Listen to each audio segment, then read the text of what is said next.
आईने हिंदी के एक नए एपिसोड में आपका स्वागत है। दोस्तों, कल्पना कीजिए कि भारत के पास अपने लड़ाकू विमान हैं, भारत के पास अपनी मिसाइलें हैं और भारत के पास अपने रेडार हैं और भारत के पास अपने इलेक्ट्रॉनिक वॉरफेयर सिस्टम भी हैं। लेकिन अगर इन विमानों का इंजन विदेश से आना बंद हो जाए तो क्या होगा? सिर्फ एक इंजन की कमी पूरे लड़ाकू विमान कार्यक्रम को रोक सकती है। और ये वही कड़वी सच्चाई है जिसने पिछले कुछ वर्षों में भारतीय वायुसेना और हिंदुस्तान एरोनॉटिक्स लिमिटेड को परेशान किया है। और अब एक ऐसा नाम फिर से सामने चर्चा में है जिसे कभी असफल परियोजना मान लिया गया था। एक ऐसा इंजन जिसे कई विशेषज्ञों ने खत्म मान लिया था, और वो नाम है कावेरी इंजन। तो क्या कावेरी इंजन वास्तव में राख से उठकर भारत की सबसे बड़ी रक्षा परियोजना बन सकता है? क्या एक बार फिर से ये अपने अंत से आरंभ होकर के भारत की सबसे बड़ी रक्षा समस्या का समाधान बन सकता है? क्या ये इंजन तेजस को शक्ति देगा? और क्या भविष्य में एमका और दूसरे जो हमारे स्वदेशी विमान हैं, उनका ये रास्ता क्लियर करेगा? और क्या भारत आखिरकार विदेशी इंजन निर्भरता से मुक्त हो जाएगा? आइए विस्तार से समझते हैं। देखिए, जब भी भारत के रक्षा क्षेत्र की चर्चा होती है, तो लोग अक्सर बात करते हैं फाइटर जेट्स की, मिसाइल्स की, एयर डिफेंस सिस्टम्स की, रेडार की और स्टेल्थ टेक्नोलॉजी की। लेकिन रक्षा विशेषज्ञों के अनुसार भारत की सबसे बड़ी कमजोरी इनमें से कोई नहीं है। भारत की सबसे बड़ी कमजोरी है जेट इंजन टेक्नोलॉजी। क्योंकि लड़ाकू विमान बनाना एक बात है, लेकिन उसके लिए शक्तिशाली और भरोसेमंद और लंबे समय तक चलने वाला जेट इंजन बनाना पूरी तरीके से अलग चुनौती है।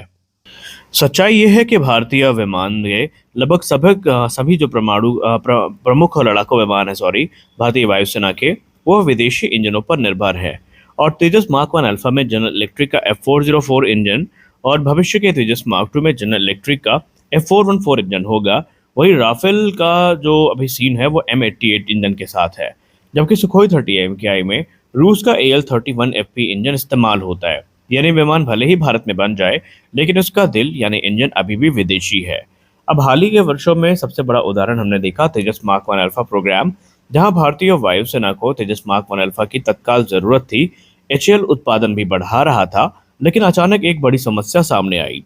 जनरल इलेक्ट्रिक F404 इंजन की डिलीवरी में डिले हो गई। उसका नतीजा ये हुआ कि विमान तैयार होने के बावजूद भी उनकी डिलीवरी प्रभावित हुई। इस दौरान सोशल मीडिया और रक्षा जगत में कई तरह की चर्चाएं शुरू हुई। कुछ लोगों ने कहा कि अमेरिका जानबूझकर देरी कर रहा है, कुछ लोगों ने इसे राजनीतिक दबाव बताया, लेकिन वास्तविकता कुछ अलग थी। जनरल इलेक्ट्रिक F404 उत्पादन लाइन वर्षों पहले काफी हद तक धीमी हो गई थी। उस समय कंपनी को भी नहीं लगा था कि भविष्य में इतनी बड़ी संख्या में इंजन की मांग आएगी। लेकिन जब भारत ने तेजस कार्यक्रम में तेजी से लाने का अब उसको फैसला किया, या पूरे कार्यक्रम को तेज करने का फैसला किया, तो अतिरिक्त 97 तेजस मार्क 1 अल्फा का ऑर्डर भी दिया। इससे पहले भारत ने 83 तेजस मार्क 1 अल्फा का ऑर्डर दिया था, जिसके लिए बड़ी संख्या में हमें इंजन चाहिए थे। अब जब जाहिर सी बात है अचानक इतनी ज़्यादा इंजन की डिमांड बढ़ी, तो जनरल इलेक्ट्रिक को उत्पादन क्षमता दोबारा बढ़ानी पड़ी, नई सप्लाई चेन बनानी पड़ी, मशीनें और उत्पादन का ढांचा फिर से तैयार करना पड़ा, और इसीलिए डिलीवरी में समय लगा। अब मान लीजिए अब एक ऐसा समय भी आता है जब जनरल इलेक्ट्रिक भारत को सभी F404 इंजन दे देता है, तो क्या समस्याएं खत्म हो जाएंगी? उसका जवाब है बिल्कुल नहीं, क्योंकि लड़ाकू विमान सिर्फ एक इंजन पर पूरी जिंदगी नहीं चलता। एक लड़ाकू विमान को अपने पूरे सर्विस लाइफ में कई बार इंजन बदलने पड़ते हैं, ओवरहॉल की जरूरत पड़ती है, स्पेयर पार्ट्स चाहिए होते हैं, नई तकनीकों के अनुसार अपग्रेड करने पड़ते हैं। विशेषज्ञों के अनुसार एक फाइटर जेट को अपने पूरे जीवन काल में तकरीबन 2 से 3 इंजन की आवश्यकता पड़ सकती है। यानी विदेशी निर्भरता सिर्फ खरीद तक सीमित नहीं रहती, ये दशकों तक चलती है। 1990 के दशक में भारत ने फैसला किया था कि अगर आत्मनिर्भर बनना है तो इंजन बनाना होगा, और इसी सोच से जन्म हुआ कावेरी इंजन प्रोग्राम का। इसका उद्देश्य था तेजस लड़ाकू विमान के लिए पूरी तरह स्वदेशी इंजन विकसित करना।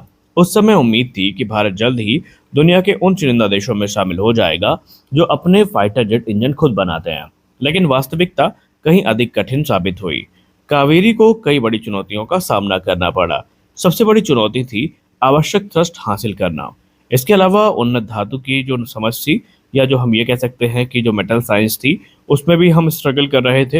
हाई टेम्परेचर टरबाइन ब्लेड्स हो गई, सिंगल क्रिस्टल तकनीक हो गई, थर्मल मैनेजमेंट हो गया, और जो रिलायबिलिटी फैक्टर थे, इन क्षेत्रों में भारत का अनुभव काफ़ी सीमित था। इसका परिणाम ये हुआ कि कावेरी तेजस के लिए आवश्यक प्रदर्शन नहीं दे पाया। आखिरकार तेजस को विदेशी F404 इंजन के साथ आगे बढ़ाया गया, और धीरे धीरे लोगों ने कावेरी को असफल परियोजना मान ही लिया था। लेकिन ये कहानी यहीं से खत्म नहीं होती।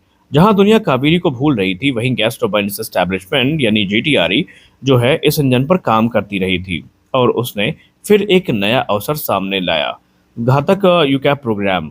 जी हाँ, ये जो नया अवसर था ये उनके लिए गेम चेंजिंग था, क्योंकि भारत का stealth unmanned combat air vehicle घातक बेसिकली इंडियन एयरफोर्स की जरूरतों के हिसाब से ढाला जा रहा था। जीटीआरई ने कावेरी इंजन को इस प्रोग्राम के लिए अनुकूलित करना शुरू किया। इंजन में बड़े बदलाव किए गए, नई तकनीकी जोड़ी गई और धीरे धीरे कावेरी का नया संस्करण सामने आने लगा और वो था कावेरी ड्राई इंजन। रिपोर्ट्स के अनुसार नया कावेरी इंजन लगभग 50 किलोन्यूटन का ड्राई थ्रस्ट उत्पन्न करने में सक्षम है और ये घातक यूकैप जैसी प्रणालियों के लिए पर्याप्त माना जा रहा है। यानी कावेरी पूरी तरीके से विफल नहीं हुआ, बल्कि उसे एक नई दिशा में विकसित किया जाना शुरू कर दिया गया।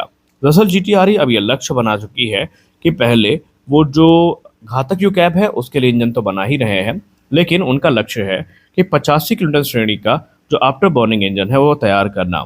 यही वो प्रदर्शन स्तर है जो तेजस मार्क 1 अल्फा और दूसरे जो विमान है उनके लिए आवश्यक है। इसके लिए आफ्टर बर्नर्स जोड़े जाएंगे, थ्रस्ट को बढ़ाया जाएगा, विश्वसनीयता सुधारी जाएगी और फ्लाइट टेस्ट किए जाएंगे। यहाँ पर रिपोर्ट जो सामने आ रही है उसमें बताया जा रहा है कि कावेरी ने तकरीबन अभी 73 किलोमीटर तक का जो थ्रस्ट है वो प्राप्त कर लिया है और सबसे खास बात यह है कि ये नंबर दिखाता है कि कावेरी अपने अंतिम लक्ष्य के काफी करीब पहुंच चुका है।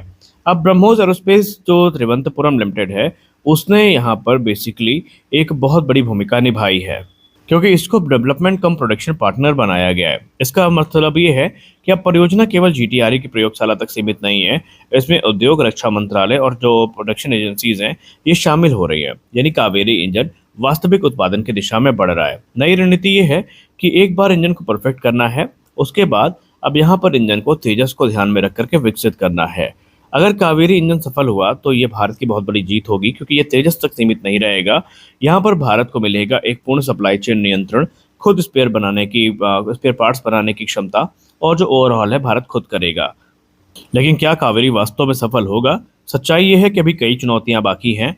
फ्लाइट टेस्ट बाकी है, अभी सर्टिफिकेशन बाकी है, 85 किलोटन का लक्ष्य हासिल करना बाकी है और जो लॉन्ग टर्म रिलायबिलिटी है वो साबित करनी बाकी है। इसीलिए भी सफलता की घोषणा करना जल्दबाजी होगी, लेकिन पहली बार ऐसा लग रहा है कि कावेरी इंजन कार्यक्रम फिर से जीवित है और बहुत तेजी के साथ आगे बढ़ रहा है। और जीटीआरई को इस बात का पूरा भरोसा है कि वो एक रिकॉर्ड समय में इंजन विकसित कर सकते हैं और अगर ये सर्टिफिकेशन पूरा हो जाता है तो फिर 90 किलोटन का जो कावेरी 2.0 है उसके लिए रास्ता और भी ज़्यादा आसान हो जाएगा।